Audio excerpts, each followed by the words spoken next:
Mr. President, Mr. Ilves, also from my side, welcome back to the Sacred Hall of Security Policy, back to Munich. And before we start about talking about digital security stuff, I'd like to begin with conventional physical security issues. Back in 2007, you also were sitting here in the ballroom. It was your second year as president of Estonia, and it was also the moment, in fact, it was in February, when President Putin delivered his inflammatory speech in this hall and literally opened the first chapter of Russian aggression in Europe. And this time, only a few people took the speech seriously. It was you, your counterparts from Eastern Europe, who warned of an increasingly aggressive Russia. In retrospect, what could the West have been done better? Well, listen to Central and East Europeans a little more. But to this day. Let me start saying that I don't know how you chose the date, but yesterday was the 15th anniversary also of the removal of a Bronx statue in Tallinn, which 15 years ago today was then followed by the first, to anyone's, publicly known state-on-state DDoS attack. Before, there had been all kinds of things that qualified as cyber attacks. I mean, the Moonlight Mile and all these things that happened before, but those are always kept kind of quiet. But on April 28th, 2007, we woke up and many of our services were down. Banks were down, newspapers were down, government sites were down, and it was clear it was a DDoS attack. Though I didn't much know about DDoS attacks, but I quickly found out. What's interesting about it when we talk about cyber is that if you take von Clausewitz's definition of war, which is the continuation of policy by other means, this was clearly, precisely, a Clausewitzian defined war. And I guess one of the other things that is sort of resonates here with the Putin speech right up there is that when we went to NATO to say we had the cyber attack, no one believed us. They didn't even know what it was. And some countries, I guess, wouldn't know at that time, at least wouldn't have known a laptop from a toaster oven. So it was hard to get this across to people. Skipping ahead just to do a little bit of history, 2011 is my memory, but maybe you remember 2010. But 2011 was to quote Joe Nye, quoting me, Joe Nye wrote an op-ed in the IHT saying the Munich Security Conference held its first panel discussion on cybersecurity, to which someone from a small East European country, that was me, said, this is the first one, but it won't be the last.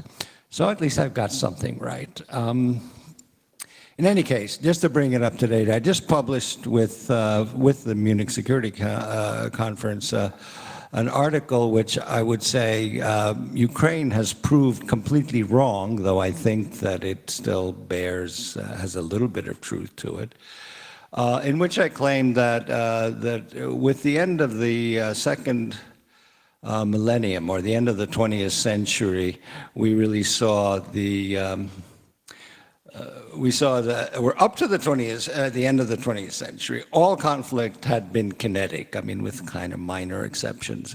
But what we have seen since the beginning of the 21st century is that conflicts are digitally based, which changes the entire nature of conflict and war, I would say, because if you remember your Newton's second law, force equals mass times acceleration, which is equivalent to distance divided by time squared. Well, once you get into the digital or cyber realm, there is no mass, not to speak of. There is no distance on Earth to speak of, nor any notable time. And so that means that in turn, which we can talk about, completely changes the nature of what geopolitics is about. But you still need tanks. Well, as I said, I blew it on that one. But one of the things, yes, that everyone has noticed is the minimal role played by cyber attacks in the Ukraine conflict on the part of Russia, which has a considerable history of doing all kinds of things, and not only DDoS and hacking and doxing, but actually hitting critical infrastructure with colonial oil in the United States. So, it's there. And certainly we also have enough indications of the Russians scouting transatlantic fiber optic cables and other things. So, but what I think my thesis is the reason why you haven't seen it is that the other half of cyber, as it were, is that it is a great equalizer. That Ukraine may not have, it may have a third of the number of people. It may have far fewer tanks, but when it comes to cyber, they can hit back. And I think that, well, as we've seen, there's been considerable hacking on the part of the Ukrainians. So, yes, we have tanks, but I think we also have not seen cyber to its full extent, possibly because there is some kind of some balance there, and they said, well, maybe we shouldn't go too far with this because the Ukrainians actually are not nearly as outnumbered in cyber as they are in kinetic war. Thank you. Before we come later again to this topic, once you described April 2007 when you faced this huge cyber attack on Estonia. You described that once as a blessing for Estonia. Why? Pardon me? You described the 2007 attack as a blessing for Estonia. Well, it was a blessing because actually we had been petitioning NATO to open a center of excellence for cyber. Now, NATO, just so for those who are not NATO, at least at that time, I guess, had 80 or 81 centers of excellence on different topics. For example, at that time, at least in Kiel, here in Deutschland, there was a Center of Excellence for Operations in Closed and Shallow Waters, which is a pretty specific topic, but it was a Center of Excellence. Yet there was none for cyber, and we had been for 3 years. We've been saying, "Come on, this is going to be an issue we need to do." So, in a sense, it was a blessing because at that point NATO took it far more seriously, and we ended up opening the center in Tallinn, Center of Excellence in Tallinn for cyber. You just mentioned colonial pipeline. We had also incidents in the past. Take, for instance, SolarWinds, which was really devastating. We are, in times of war, we are in a permanent casus belli in cyberspace. If we look forward, how do we have to react on that? With comprehensive hackbacks, cyber sanctions? Well, this is one of the most argued and difficult issues, is do you do hackbacks or not? And up to now, most governments do not allow hackbacks because of all the different problems that can happen. I mean, the first one is obviously what happens if it's a false flag operation? And then that too is something which in the cyber world, you can very easily do a false flag attack, which is much more difficult if you're on you're attacking Mariupol. It's probably not it's not Saudi Arabia doing that. Whereas, or Iran, say, but in cyber, we could easily imagine false flag attacks, so that's something that's been tricky. And in general, it's not generally been done, at least in the public sector. I don't know, a private sector might have some other ideas about that, but I don't know. Maybe we learn more about that today. From the private sector, maybe we learn more about that today, about possible hackbacks. But Well, then you'd have the equivalent of the Wagner mercenary group involved too, right? I guess, I mean. But yeah, you rightly mentioned the Wagner Group. Let's take a look again on Russia, state-sponsored hacking, especially that what we see from Russia has always or is always usually mostly carried out by an unholy alliance of state agencies and organized crime actors. How can we drain this swamp? Maybe if we separate both groups, take a different look on that. Well, I think our response needs to be very different, not in the particular technology used to approach them, but I mean, what we see on the Russian side is a continuum of activities, beginning with the most basic kinds of cyber attacks of hacking, but then moving on to DDoS, moving on to then coming out of hacking, doxing, which we saw especially in the 2016 US elections, also an attempt of using hacked materials in 2017 and the previous presidential election in France, to disinformation. I mean, and these are, I mean, I hate to talk about the Gerasimov doctrine, because I'm not really thinking it's a doctrine, but the Russia does use a continuum of these various tools that are all a function one way or another of the digital world that didn't exist 20 years ago. Even disinformation, sure, it existed, so I mean, the Trojan horse is disinformation, but I mean, if you think about how this fake story about the U.S. inventing AIDS, it took 6 years to get from a communist newspaper, provincial newspaper in India to the German press. I mean, it travels slowly. Now all these things come out constantly. But the point is that not so much what they do, but what we don't do. We do not cooperate. There's a little bit with the Five Eyes, but as of also, well, as of Brexit, Europe is not even touched by Five Eyes.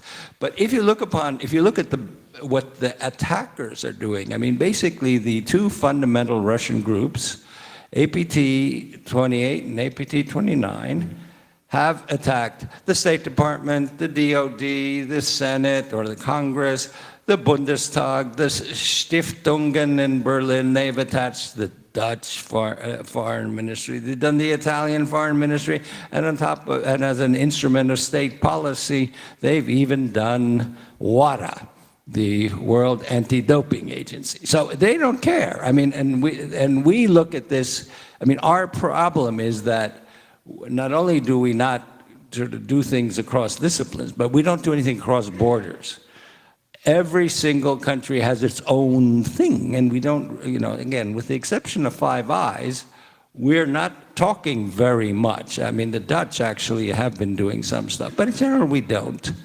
And, I mean, a good example of that is when we discovered in Estonia a worm. It was about 2011 or so, a Russian worm in our military network, and we went to NATO and said, look, we discovered this worm. And NATO's response was, oh, you too. This is not the proper response. So I think that, I mean, I'm told that things have improved since that time.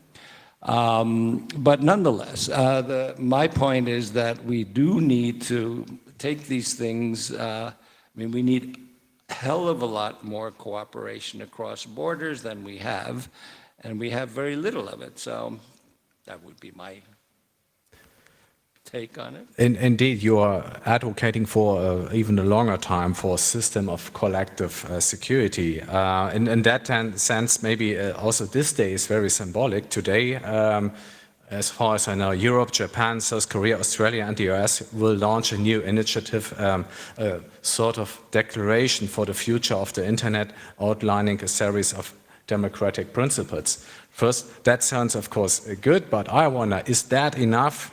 Is it really enough? Do we need better a cyber NATO or something like that? Well, I mean, I think we have to go look beyond something like NATO, because recall that NATO is the North Atlantic Treaty Organization. It is the North Atlantic Treaty Organization, not that we are also wonderful in this region, though we are, of course, but nonetheless, it's because of bomber range, fighter refueling, tank transport, troop logistics.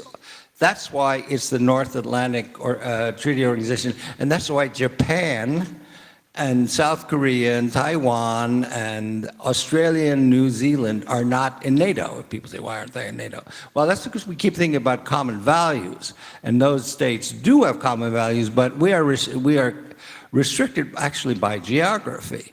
Now, when we get to the cyber realm, as I said, you eliminate mass, you've eliminated distance, you've eliminated time as an element, which means that, I love this, Tallinn, Torino, Toronto, and Tokyo are all, and Toledo, I guess I should put in there too, to keep Americans happy, and Tokyo are all equidistant. There is no, I mean, there are microseconds in difference in an attack on any of those cities. Now, if that is the case, then maybe we should come up with some other way of grouping countries based on values, so that you would cover all of those that I mentioned, but other democracies as well. I mean, Uruguay is actually fairly developed digitally. And it's a fine liberal democracy. Why don't we invite Uruguay, too? And of course, NATO does have a few problems I won't get into for political correctness reasons, with some countries in NATO that perhaps don't always match the values of the purported values of the North Atlantic Treaty Organization. But I would very much like to see something moving in this direction that would allow far more cooperation. Okay, it won't be Five Eyes, but seriously, let's not have events such as, oh, you discovered that too, anymore. I mean, that's the kind of thing we want to get away from. We're also getting away from time. Yeah, I think the organizers would allow 2-3 more minutes, because it's really nice to talk to you. Mr. President, if we take another look, data is also a huge issue, and you once wrote, the real issue with Big Brother is not so much the state collecting data as our own behavior. Well, actually, what I said is the real problem is the little sister who knows everything about you and tells everybody else, which is what I sort of coined to talk about Facebook, which basically, I mean, as we all know, ever since 2016, I mean, they're sucking up all our data and they're selling it, and that's the little sister. And the state actually does fairly little, and in fact, there are considerable mechanisms you can employ. For example, in Estonia, on any of the systems that we have that are based on the state system, we have reciprocal mutual transparency, so I can see whoever's looking at my data. And if they're looking at the wrong things, they get arrested. But in any case, data, the other thing I mentioned about data is that there has been, especially in Europe, especially in this country, an obsession with privacy, which I have nothing really about, I don't really have anything against privacy, but I think we're looking at the wrong issue. We should be looking at data integrity, which is far more crucial. Privacy is someone publishes my blood type or my bank account. You know, it could be embarrassing, blood type, who cares? if someone changes the record of my blood type, or someone changes my bank account, and certainly probably not for the better, that is a problem, and we need to pay far more attention to data integrity than we have. And so when we talk about data, instead of obsessing about privacy, I would like to see a far greater concern on data integrity. Though, of course, data privacy is important too, since we see places with weak cybersecurity, be it the private sector like the Equifax hack, or the state sector like with the OPM hack that was, I don't know, 20-odd million federal employees, past and present, including psychological profiles of CIA agents, all held in one database and in clear text, not even encrypted. I mean, this shows that states need to think a lot more. Yeah, it's ironic that right now Elon Musk is acquiring Twitter for $44 billion US.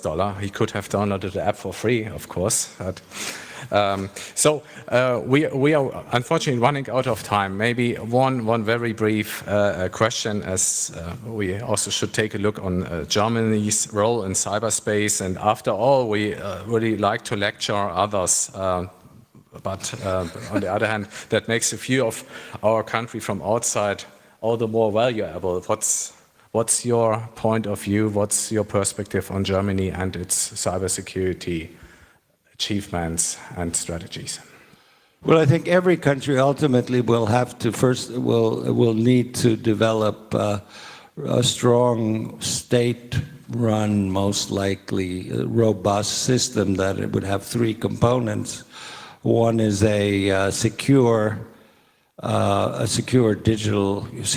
everyone would have a secure, unique digital identity, and then that would communicate with end-to-end encryption and with minimally two-factor authentication. Then which is slowly coming into existence in Europe. It's not required, but it's urged. With the ADAS directive, it doesn't exist in the United States at all, even though I think they've missed a lot of opportunities to do that. Then secondly, you need to really impose a distributed architecture, so you don't have a repeat of the OPM hack, but more broadly that you don't store it all in one place as an elementary cybersecurity thing. And the last thing is, of course, guaranteeing data integrity. So in my country, all critical data, including all citizens' health care data, all laws, because if you think about what happens if someone changed the laws or something, are on a permission blockchain. So those are things that need to be done. Now, when you ask about Germany, the problem is that you need to make this minimally sort of national. I mean, the problem in Germany is you have 16 Länder. And if each one has its system, I mean, whenever I talk to people who deal with these issues in Germany, when I say, well, this is something that would be really good to do, they go, well, you don't understand. We have 16 Länder and we all have different systems. And I go, especially since what our ultimate goal should be is that at least some of these services should be cross-border in the European Union. For example, I mean, our digital prescription, which we have in Estonia, works with works mutually with Finland, and bizarrely enough, Portugal and Croatia. I mean, why that happens, much of that is legal rather than technical, but nonetheless, we need to be moving in that direction. And so the first challenge, I would say, for Germany is to at least get a national system going. Thank you so much. A lot of food for thought for this afternoon. Thank you. That was President Toomas Ilves from Estonia. Thank you so much that you took the time to travel to Munich to speak to us. Thank you.